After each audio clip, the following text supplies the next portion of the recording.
ان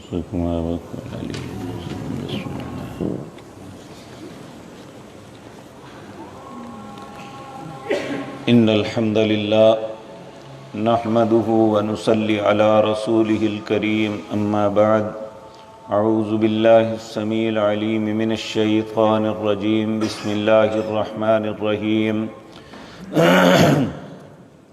قال یا موسى انی اصطفیتک علی الناس برسالاتي وبکلامی فخذ ما آتیتک وکن من الشاکرین وَكَتَبْنَا لَهُ فِي الْأَلْوَاحِ مِنْ كُلِّ شَيْءٍ مَوْعِظَةً وَتَفْصِيلًا لِكُلِّ شَيْءٍ فَخُذْهَا بِقُوَّةٍ وَأْمُرْ قَوْمَكَ يَأْخُذُوا بِأَحْسَنِهَا سَأُرِيكُمْ دَارَ الْفَاسِقِينَ سَأَصْرِفُ عَنْ آيَاتِيَ الَّذِينَ يَتَكَبَّرُونَ فِي الْأَرْضِ بِغَيْرِ الْحَقِّ وَإِنْ يَرَوْا كُلَّ آيَةٍ لَا يُؤْمِنُوا بِهَا وَإِنْ يَرَوْا سَبِيلَ الرُّشْدِ لَا يَتَّخِذُوهُ سَبِيلًا وَإِنْ يَرَوْا سَبِيلَ الْغَيِّ يَتَّخِذُوهُ سَبِيلًا ذَلِكَ بِأَنَّهُمْ كَذَّبُوا بِآيَاتِنَا وَكَانُوا عَنْهَا غَافِلِينَ وَالَّذِينَ كَذَّبُوا بِآيَاتِنَا وَلِقَاءِ الْآخِرَةِ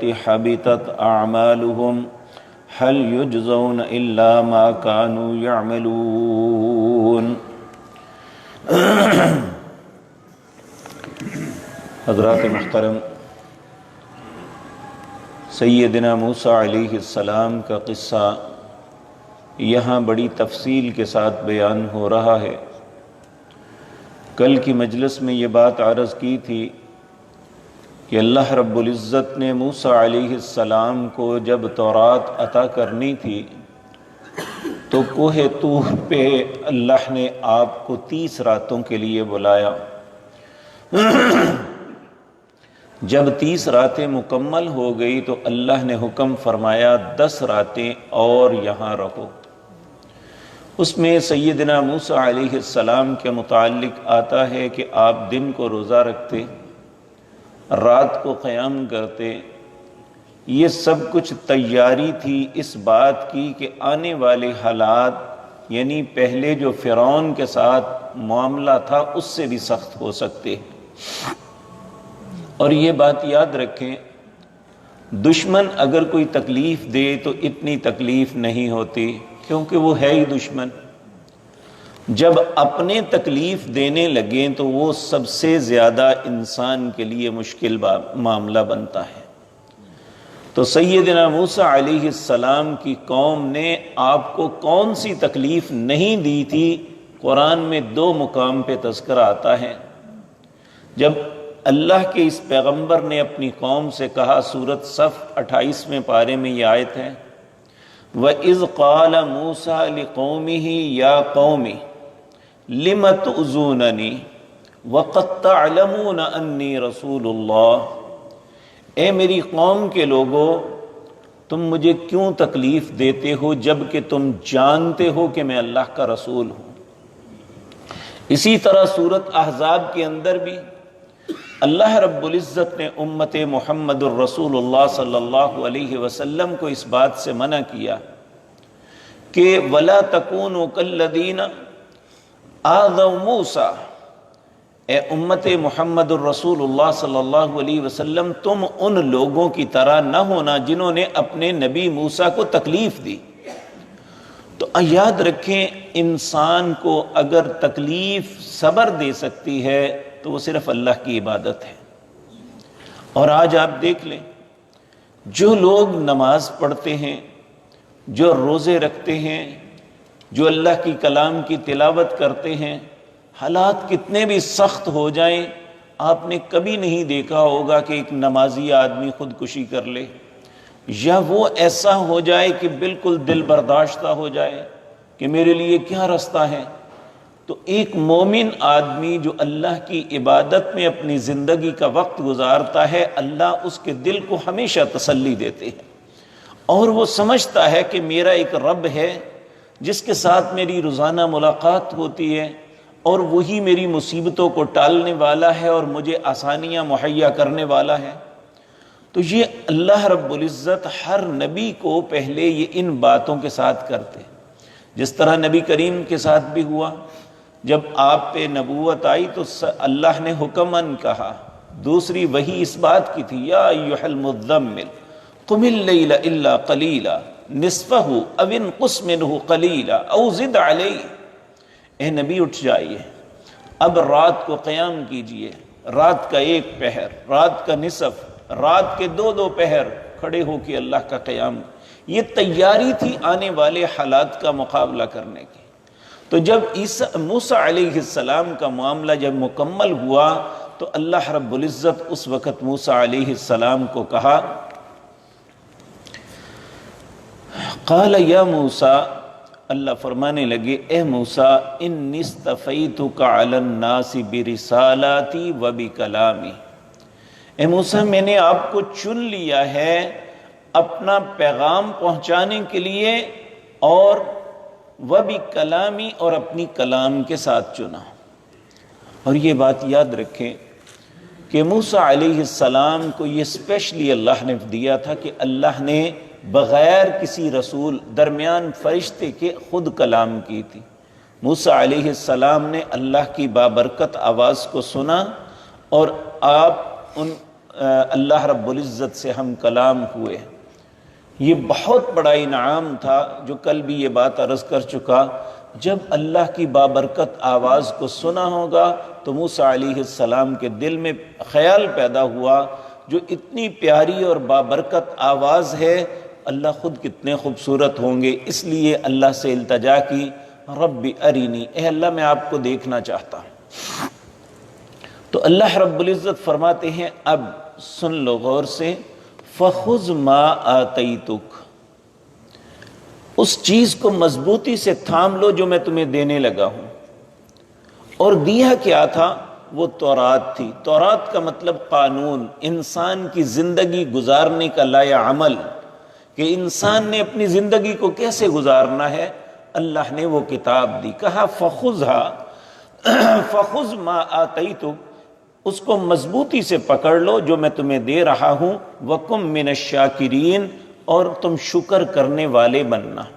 یہاں یہ بات سمجھ آئی، اگر اللہ کی دی ہوئی کتاب کو کوئی مضبوطی سے تھام لیتا ہے تو وہ شکر کرنے والا ہے، تو جو اللہ کی کتاب کو نظر انداز کرتا ہے وہ کفر کرنے والا ہے۔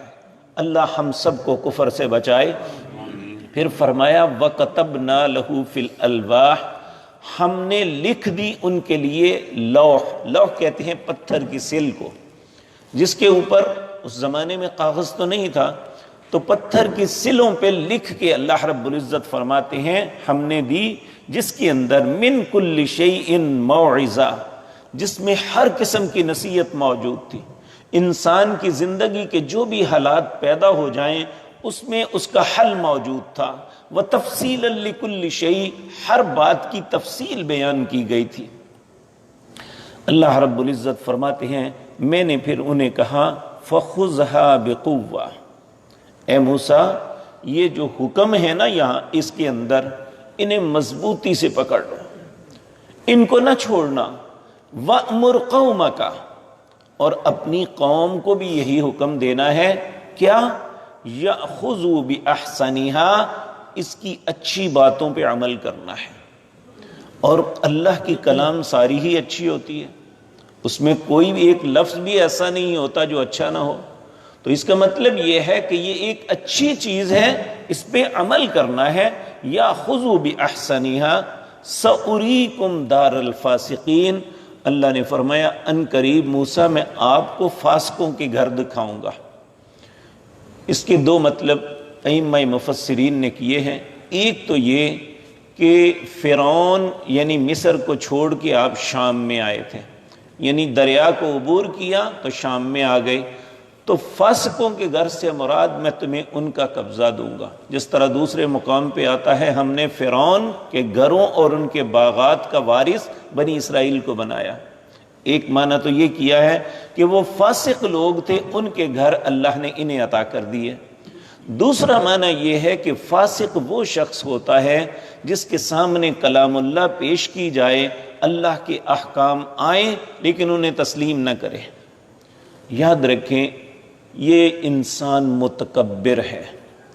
نبی کریم صلی اللہ، ایک شخص نے سوال کیا، یا رسول اللہ صلی اللہ علیہ وسلم، کیا اچھا لباس پہننا، صاف ستھرا رہنا، اچھی سواری رکھنا، کیا اس کا نام تکبر ہے؟ آپ نے فرمایا نہیں، یہ تکبر نہیں ہے، یہ تو نظافت ہے کہ انسان کو خوبصورت رہنا چاہیے، صاف ستھرا رہنا چاہیے۔ اصل میں تکبر یہ ہے کہ جو انسان اس کے سامنے حق پیش ہو وہ اسے ٹھکرا دے، اور دوسرا متکبر وہ ہے جو لوگوں کو اپنے سے حقیر سمجھے کہ میں بڑا اچھا ہوں اور لوگ بہت برے ہیں، یا میں بڑا ہوں لوگ چھوٹے ہیں۔ آج یہ کیفیت ہماری ہے، العیاذ باللہ، اللہ ہم سب کو اپنی پناہ میں رکھے۔ تو اسی طرح ہمارے سامنے جب حق پیش ہوتا ہے تو ہم سب سے پہلی ہماری سوچ یہ آتی ہے، یہ ہمارے مسلک کے مطابق ہے، یا یہ کہنے والا ہمارے مسلک کا ہے، یا ہماری مرضی کی بات ہے تو ہم قبول کر لیتے ہیں، اگر نہ ہو تو ٹھکرا دیتے ہیں۔ تو یہ سب سے بڑا تکبر ہے کہ انسان کے سامنے حق بات پیش کی جائے وہ اسے قبول کرنے سے انکار کر دے۔ تو یہاں بھی اللہ رب العزت فرماتے ہیں کہ سَأُرِيكُمْ دَارَ الْفَاسِقِينَ، ان قریب میں فاسقوں کے گھر دکھاؤں گا، یعنی جو شخص کلام اللہ کو نہیں مانے گا اس کا ٹھکانہ جہنم ہے، اور میں اس جہنم کے ٹھکانے کو دکھاؤں گا کہ جنہوں نے کتاب پہ نہیں عمل کیا میں نے ان کے ساتھ کیا کیا۔ سأصرف عن آیاتی الذین، یہ بات بڑی اہم ہے جو میرے اور آپ کے بھی سمجھنے کے لیے ہے۔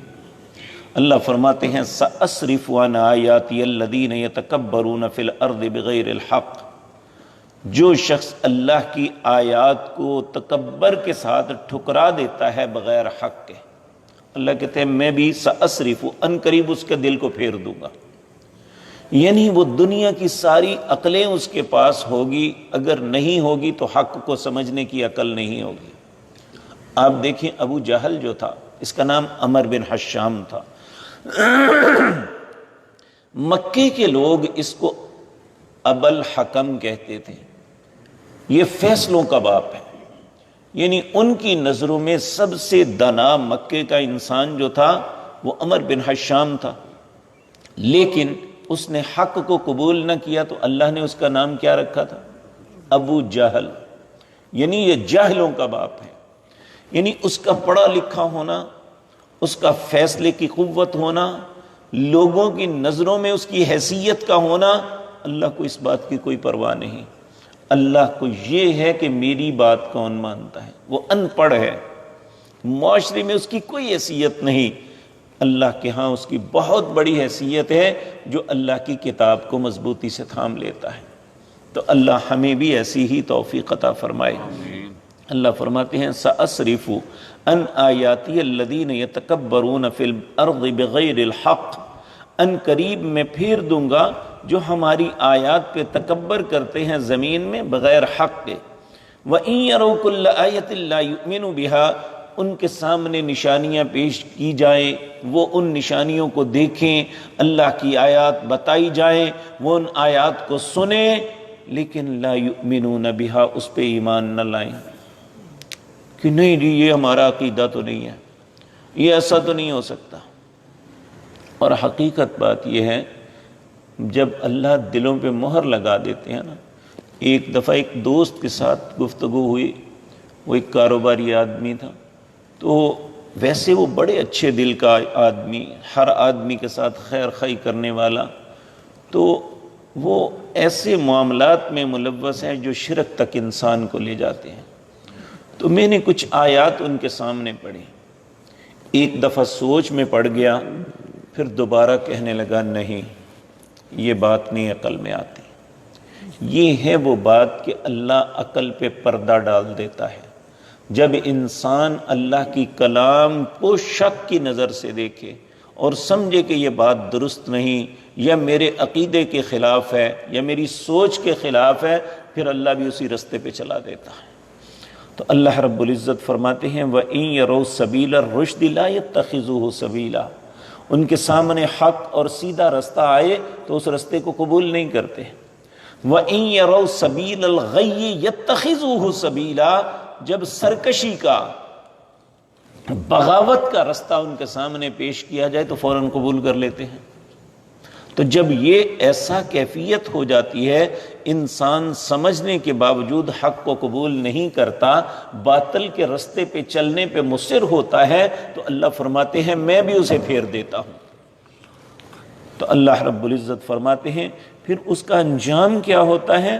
ذَلِكَ بِأَنَّهُمْ كَذَّبُوا بِآيَاتِنَا، یہ اس لیے میں نے کرتا ہوں کہ اس نے میری آیات کو جھٹلایا، وَقَانُوا عَنْهَا غَافِلِينَ، اللہ نے اسے غافلوں میں کر دیا کہ وہ ایسا ہے جیسے اسے احساس ہی نہیں، پتہ ہی نہیں کہ اللہ کا حکم کیا ہے، میری زندگی کا مقصد کیا ہے، یہ ساری باتیں وہ بھلا دیتا ہے، العیاذ باللہ۔ اللہ رب العزت پھر فرماتے ہیں وَالَّذِينَ كَذَّبُوا بِآيَاتِنَا، جو شخص بھی اللہ کی آیات کو جھٹلاتا ہے، اللہ کے احکامات کو جھٹلاتا ہے، وَلِقَاءِ الْآخِرَةِ، اور آخرت میں جو انسان کی اللہ سے ملاقات ہونی ہے اسے جھٹلاتا ہے۔ اور یہ ضروری نہیں ہے کہ انسان منہ سے کہے میں نہیں مانتا اللہ کی ملاقات کو، مانتا ہے، لیکن اس کے عمل ایسے ہیں جس کی وجہ سے اللہ اسے کہتے ہیں یہ آخرت کو جھٹلانے والا ہے۔ جس طرح کہ آپ سورۃ ماعون پڑھتے ہیں، اس میں اللہ رب العزت فرماتے ہیں ارأیت الذی یکذب بالدین، کیا آپ نے دیکھا ہے جو فیصلے کے دن کو جھٹلاتا ہے؟ فذلک الذی یدعو الیتیم، کون ہے جھٹلانے والا؟ جو یتیم کو جھڑکا دیتا ہے، دھکے دیتا ہے۔ ولا یحض علی طعام المسکین، وہ آخرت کو جھٹلانے والا ہے جو مسکین کو کھلاتا نہیں بلکہ اس کی جو ہے نا اس کی امانتیں ضبط کر جاتا ہے۔ ولا یحض علی طعام المسکین فویل للمصلین، ایسے نمازیوں کے لیے ہلاکت ہے۔ فویل للمصلین الذین هم عن صلاتهم ساہون، جو اپنی نمازوں سے ہی غافل ہے، میں کیا پڑھ رہا ہوں، کتنی رکعتیں پڑھی ہیں، صرف ایک انسان کی ایکسرسائز جو ساری زندگی کرتا ہے اس کے مطابق کرتا چلا جا رہا ہے، لیکن اسے احساس نہیں کہ نماز ہے کیا۔ الذین هم عن صلاتهم ساہون الذین هم یراؤون، جو لوگوں کو دکھانے کے لیے پڑھتا ہے، یہ بھی آخرت کو نہیں مانتا۔ وَيَمْنَعُونَ الْمَاعُونَ، اور عام استعمال کی چیزیں جو گھروں میں ہوتی ہیں، ایک دوسرے سے انسان طلب کرتا ہے، ضرورت مند ضرورت کے لیے، پڑوسی پڑوس کا حق لینے کے لیے آتا ہے، وہ کہتا ہے میرے پاس کوئی نہیں ہے۔ تو یہ ایسی چیزیں ہیں جو اللہ ان لوگوں کو بھی سمجھتا ہے کہ یہ آخرت کو نہیں تسلیم کرتے۔ تو یہاں اللہ فرماتے ہیں وَالَّذِينَ كَذَّبُوا بِآيَاتِنَا، جو لوگ ہماری آیات کو جھٹلاتے ہیں، وَلِقَاءِ الْآخِرَةِ، جو آخرت کی ملاقات سے انکاری ہیں، حَبِطَتْ أَعْمَالُهُمْ، اگر ان کی زندگی میں اور اچھے عمل بھی ہوں گے تو میں برباد کر دوں گا۔ هَلْ يُجْزَوْنَ إِلَّا مَا كَانُوا يَعْمَلُونَ، کیا بدلہ ہے مگر جو تھے وہ عمل کرتے ہیں۔ کیا اس کے علاوہ کوئی بدلہ ہو سکتا ہے جو وہ عمل کر رہے ہیں؟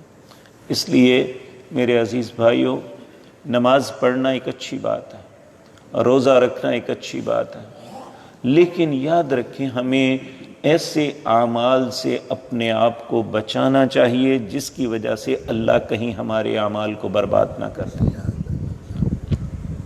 تو اللہ رب العزت ہم پہ رحم فرمائے۔ یہ قصہ موسیٰ علیہ السلام کا ہے، لیکن نصیحت میرے اور آپ کے لیے ہے۔ اللہ ہم لوگوں کو بھی نصیحت حاصل کرنے کی توفیق عطا فرمائے۔ اقول قولی ھذا واستغفر اللہ لی ولکم۔